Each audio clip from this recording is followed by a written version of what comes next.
Si à la fin de chaque mois, ton compte est à découvert, disons que nous sommes le 20 ou bien le 25, ton compte est déjà à sec et que tu attends ton prochain paycheck pour pouvoir subvenir à tes besoins, c'est que tu es sûrement en train de commettre des erreurs sans t'en rendre compte. Mais ne t'inquiète surtout pas, tu n'es pas la seule du tout. Alors, vivre paycheck sur paycheck est un cercle très vicieux auquel il faut mettre un stop définitif. Et tu serais surpris de voir des profils de personnes qui gagnent bien leur vie, mais qui attendent chaque mois que leur salaire tombe pour pouvoir maintenir leur train de vie. Et aujourd'hui, je voudrais partager avec vous les 5 erreurs qui font que sûrement vous n'arrivez plus à boucler les fins du mois, ce qui peut avoir des répercussions sur ton humeur et ta santé mentale. En tout cas, moi, quand je n'ai pas d'argent, je ne suis pas contente. Et je voudrais également partager avec vous comment je m'organise pour pouvoir m'offrir mes articles de luxe.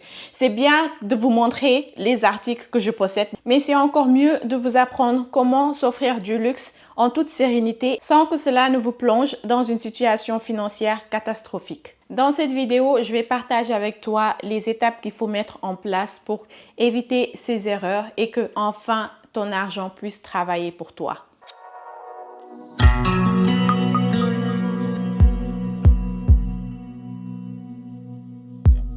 Well, hello my queens, welcome back to my channel. I hope you're all doing well. Je vous retrouve dans une nouvelle vidéo et aujourd'hui, je voulais qu'on parle un tout petit peu de finances. Les sacs de luxe, c'est bien, le shopping, c'est bien, les vêtements, c'est bien. Mais le plus important, c'est de créer de la richesse et de pouvoir le dépenser avec la conscience tranquille. Si vous êtes nouvelle, hello, je m'appelle Sabel et je suis analyste en finance. Et dans cette chaîne, on parle de finances, de développement personnel, de motivation, de luxe, de cheveux crépus, de choses girly en général. Si cela vous intéresse, n'hésitez pas à joindre la famille, appuyez sur le bouton de notification so you get notified every time I post a new video. Donc, revenons-en à notre sujet. Voici selon moi les 5 erreurs qui te maintiennent dans une situation financière très compliquée. La première, c'est que nous vivons pour la plupart au-dessus de nos moyens. Beaucoup de gens dépensent plus qu'ils ne gagnent. Si par exemple ton salaire à la fin du mois est de 2000 $ et que à la fin du mois tu te retrouves à découvert, c'est qu'il y a forcément un souci quelque part. Tu ne peux pas toucher un salaire de 2000 $ et vouloir vivre comme un cadre supérieur qui gagne par exemple 6000 $. Et de nos jours, avec les réseaux sociaux, la tentation est d'autant plus énorme parce qu'on a tendance à comparer nos vies à celles des gens qu'on voit sur les réseaux sociaux, alors que les réalités ne sont pas forcément les mêmes. Tu veux pouvoir t'offrir des restos 4 fois dans le mois, t'offrir des articles de luxe et accumuler énormément de matériel juste pour suivre le move. On se rend compte avec les réseaux sociaux que beaucoup courent derrière un lifestyle qui ne correspond pas forcément à leurs finances. Cela peut pousser à des dettes à la consommation que l'on aurait pu éviter tout simplement en se fixant des limites à ne pas dépasser. Et cela est d'autant plus important que les taux d'intérêt en ce qui concerne les dettes à la consommation sont énormes. On se retrouve à acheter par exemple un article à 2000 $ et by the time we finish paying the product, on se retrouve à payer des intérêts sur le produit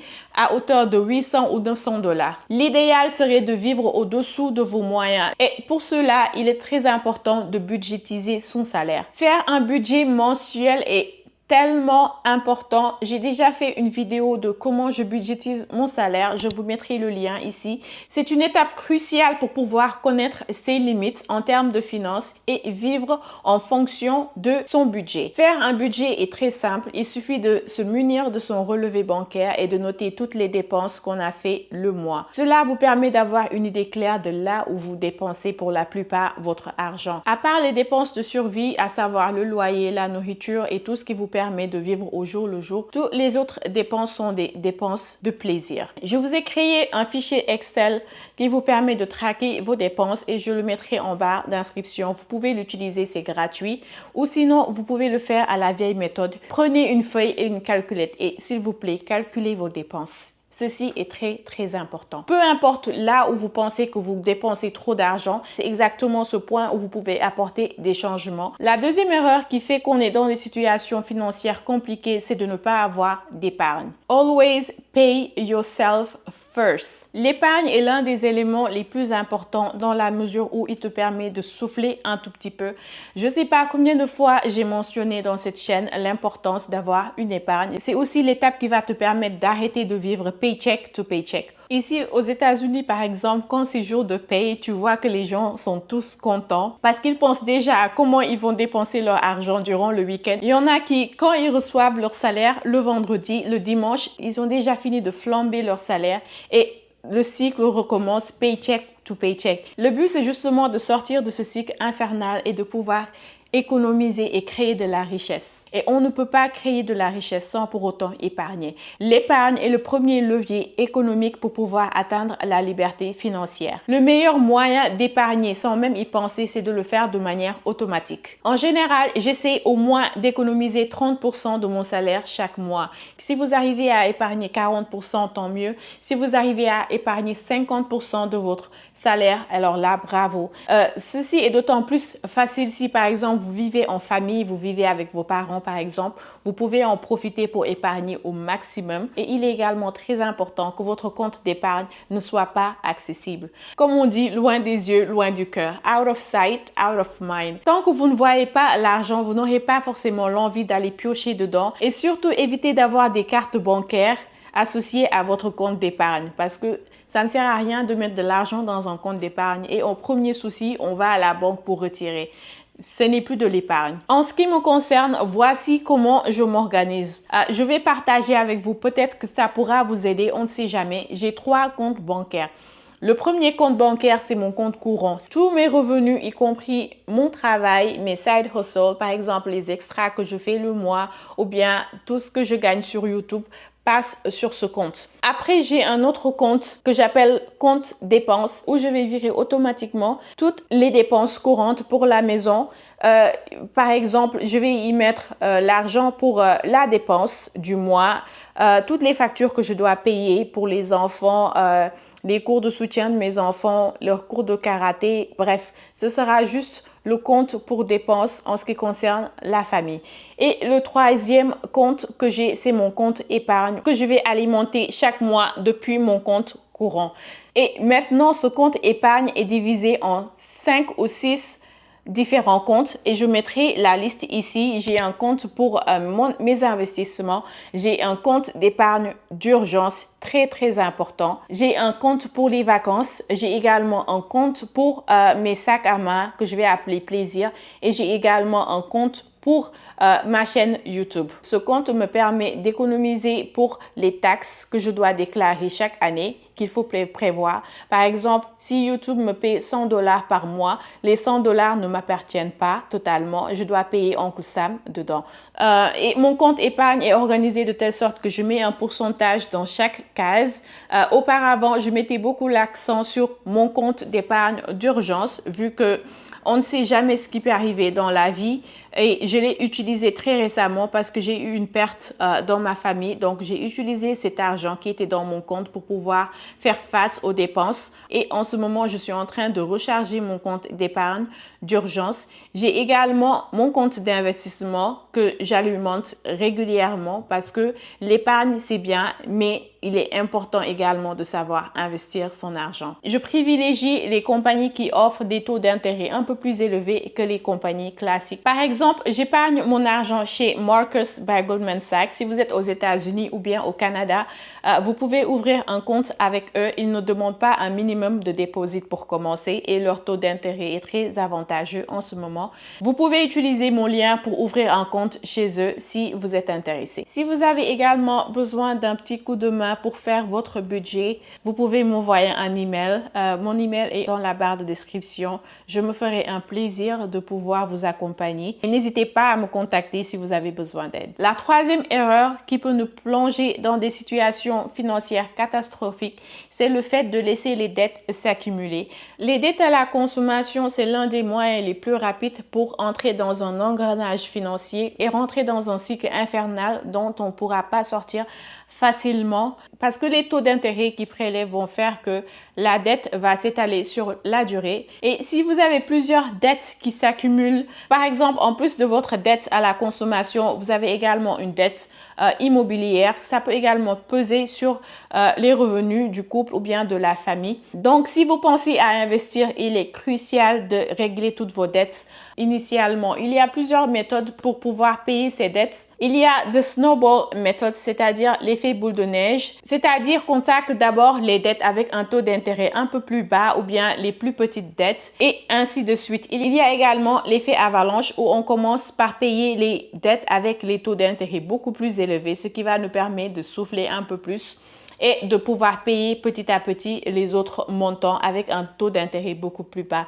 Les dettes en général nous maintiennent dans la pauvreté. Et ici, aux États-Unis, le système est fait de telle sorte que les gens vivent avec la dette. C'est comme si la dette faisait partie de leurs revenus en fait. Et cela nous maintient dans un cycle d'endettement dont on ne sortira jamais. Donc, je refuse de suivre ce système tout simplement. Quand je n'ai pas, je n'achète pas. Point barre. J'attends jusqu'à ce que j'ai les moyens de me l'offrir pour pouvoir le payer cash. La quatrième erreur, c'est de ne pas investir. Épargner, c'est bien, mais investir, c'est beaucoup mieux. Et de nos jours, il y a énormément de moyens d'investir. Par exemple, vous pouvez commencer par le stock de S&P 500. On peut commencer avec des petits montants. La bourse, c'est pas seulement pour les riches. Et de nos jours, l'information est tellement accessible. Nous avons YouTube, il y a Google à notre disposition. Vous pouvez également joindre des groupes de discussion ou bien des groupes d'investissement où vous pouvez apprendre à investir. L'information est à portée de main. Il n'y a plus d'excuses pour ne pas apprendre à investir.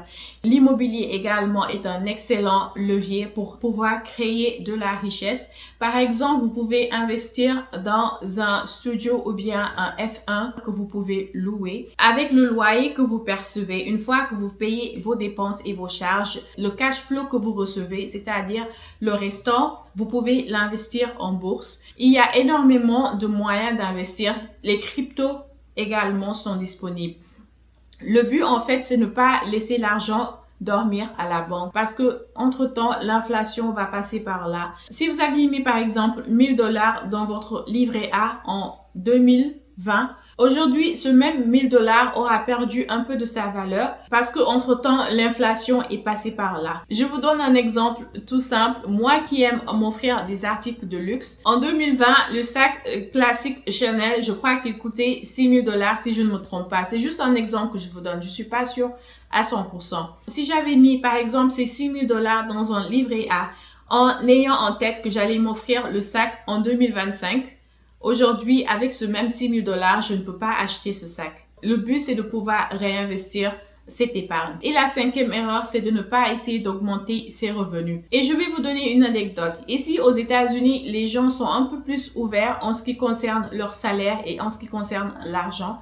Donc, quand je venais de commencer mon travail, déjà quand je commençais, mon équipe était plus masculine. On était une équipe de 8 personnes. Et j'étais la seule fille. Mais comme mes collègues étaient très ouverts, j'ai pu connaître le salaire de chacun de mes collègues. C'est tellement important dans la mesure où, en général, les hommes gagnent plus que les femmes. Que ça soit en France, aux États-Unis, ça c'est un problème. Pourquoi les hommes gagnent plus que les femmes pour le même travail? Bref, ça c'est un autre sujet. Mais comme je connaissais déjà les salaires de mon collègue, j'ai pu négocier mon salaire pour pouvoir être à la même hauteur que tous mes collègues. Et chaque année, il y a également des augmentations, il y a également des primes. Je fais tout également pour connaître combien est-ce que mes collègues ont été payés en termes de primes, combien est-ce qu'ils ont reçu une augmentation pour que moi également je puisse négocier. N'ayez pas peur de négocier votre salaire. Et l'erreur que beaucoup d'entre nous font, c'est qu'une fois qu'on a trouvé un travail, we get too comfortable. On n'a pas envie des fois de changer d'emploi et pourtant cela permet d'augmenter considérablement les salaires.